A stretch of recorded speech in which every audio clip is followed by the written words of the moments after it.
Un capannone abbandonato e quindi una rigenerazione industriale importante che segue il progetto che Confindustria Veneto Est sta portando avanti con i capannoni on-off e un'azienda che investe nelle persone. Un investimento da 3 milioni e mezzo di euro, il recupero di 2 capannoni in disuso. Per i tanti marchi che scelgono l'estero c'è chi invece rimane saldamente in Veneto e nella Marca.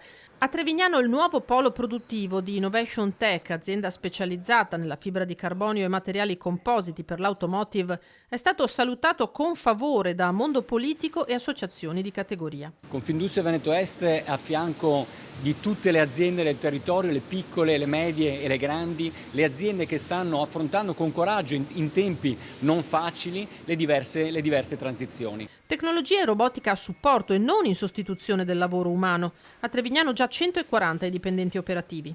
L'obiettivo nei prossimi mesi è assumere altre 30 persone per arrivare alla saturazione della capacità produttiva che abbiamo all'interno. C'è il capitale umano che è la leva che fa la differenza e anche la voglia di attrarre investitori passa attraverso la formazione.